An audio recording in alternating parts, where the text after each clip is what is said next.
हाय दोस्तों, नमस्कार। हमारा नाम मंजीत है और हमारे इस YouTube channel MR study centre में आप लोग का हार्दिक स्वागत है। दोस्तों, आज हम लोग का चैप्टर है सन 1833 ईस्वी का चार्टर अधिनियम एक्ट के बारे में। तो इसके बारे में आज हम लोग पढ़ेंगे और अच्छे से समझेंगे भी और इसको अच्छे से क्लियर करेंगे। तो चलिए दोस्तों, देखते हैं इसमें। दोस्तों, पहला चीज़ हम लोग इसमें पढ़ते हैं कि चार्टर अधिनियम एक्ट को लाने का कारण क्या था, किस कारण से इस एक्ट को लाया गया था, फिर उसके बारे में, उसके अधिनियम के बारे में जानते हैं। ठीक है, तो देखते हैं कि पहला दोस्तों कारण इसमें यह था कि ब्रिटेन में औद्योगिक क्रांति का दौर चल रहा था, जिसमें बहुत सारी वस्तुएं तैयार की जा रही थी।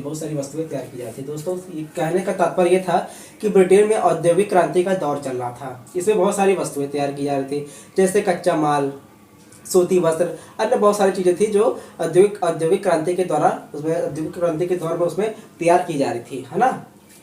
आवश्यकता थी केवल एक बाजार की, एक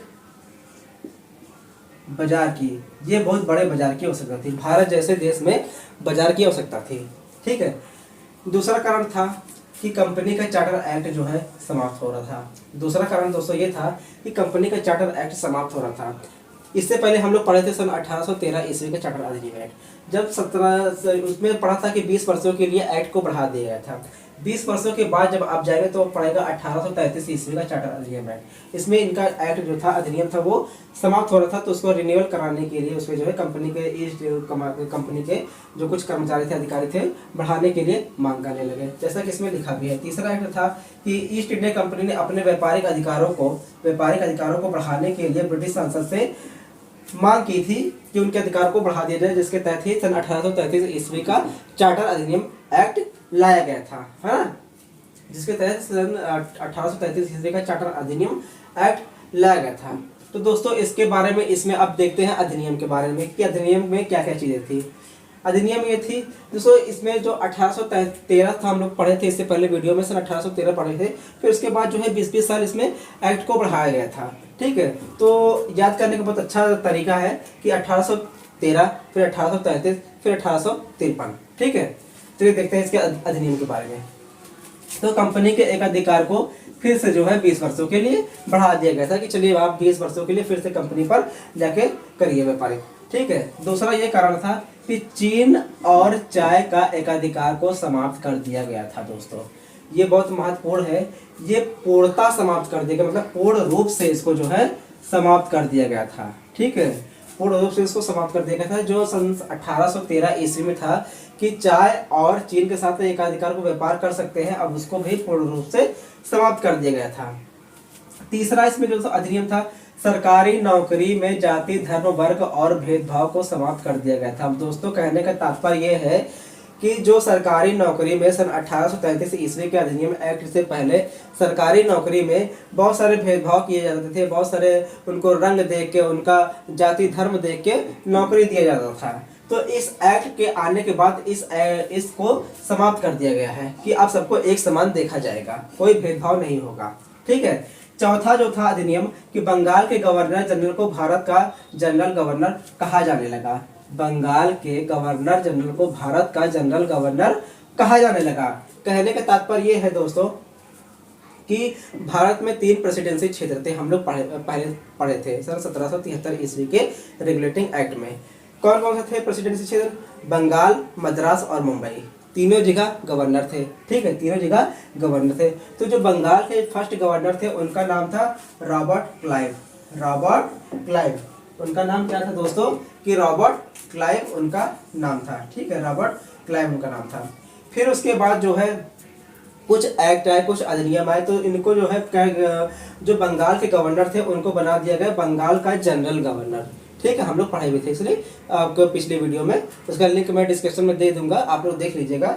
तो जो रॉबर्ट क्लाइव थे, तो उसके बाद जो कुछ अधिनियम आए थे तो उनको जो है बंगाल का गवर्नर ना कह करके अब बंगाल का जनरल गवर्नर घोषित कर दिया गया था। तो बंगाल के जो फर्स्ट जनरल गवर्नर थे वो थे वारेन हेस्टिंग क्लाइव जो थे ये भारत के फर्स्ट जनरल गवर्नर थे। ठीक है। फिर इनके बाद बहुत सारे गवर्नर जनरल आए, बहुत सारे अब हम लोगों ने पढ़ा था कर्नवालिस के बारे में भी, वो भी थे, है ना। तो बहुत सारे गवर्नर जनरल। फिर उसके बाद कर दिया गया था कि इसमें जो बंगाल का जनरल गवर्नर है, बंगाल का जो जनरल गवर्नर को अब हम लोग भारत का जनरल गवर्नर कहेंगे। मतलब अब वो पूरे भारत को देखेगा। पहले केवल बंगाल के देखता था और जो इसके प्रेसिडेंसी क्षेत्र थे नीचे उसको देखता था, बल्कि अब वो पूरे भारत को देखेगा। ठीक है, अब वो पूरे भारत को देखेगा। तो जो बंगाल के जनरल गवर्नर थे, उनको जो भारत का जनरल गवर्नर बनाया गया था, तो उनका नाम था विलियम बेंटिक।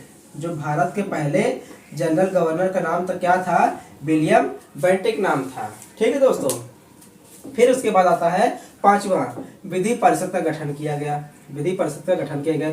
इसमें क्या था दोस्तों? इसमें यह था कि जो भारत के जनरल गवर्नर थे, अभी मैंने बताया था, जो भारत के जनरल गवर्नर थे अब वो पूरे भारत को संभालने वाले थे।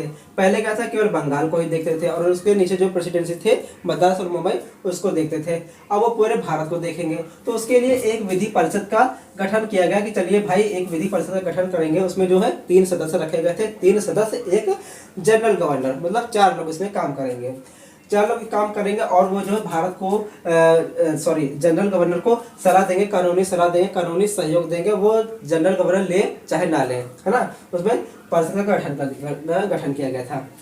लेकिन दोस्तों इसमें यह था कि इनको जो सदस्य थे उनको वोट देने का अधिकार बिल्कुल नहीं था। इनको जो है वोट देने का अधिकार नहीं था, केवल एज आ सदस्य, केवल सदस्य ही, उनको कुछ ही रूल्स दिए गए थे, है ना। उनको वोट देने का अधिकार नहीं था। फिर उसके बाद आते हैं छठा आर्टिकल। इसमें 1833 ईस्वी में दास प्रथा को समाप्त कर दिया गया पूर्ण रूप से। दास प्रथा को समाप्त कर दिया दोस्तों, इसमें 10 साल लग गए थे। तो दास प्रथा का पूर्णतः अंत कब हुआ था? सन 1843 ईस्वी में इसको पूर्ण रूप से जो अंत किया गया था, सन 1843 ईस्वी में इसको पूर्ण रूप से समाप्त कर दिया गया था। ठीक है, फिर इसके बाद अब आज के लिए इतना ही। फिर उसके बाद आते हैं सन 1853 ईस्वी में चार्टर अधिनियम एक्ट लेकर। तो दोस्तों आज के लिए बस इतना ही। धन्यवाद, जय हिंद। अगर हमारी वीडियो आपको अच्छी लगती हो तो शेयर करना ना भूलें। जय हिंद दोस्तों। अगर कोई गलती हो गई हो तो हमें ज़रूर बताइएगा कि उसको हम अगले वीडियो में सुधारने की कोशिश करेंगे। ठीक है दोस्तों, जय हिंद।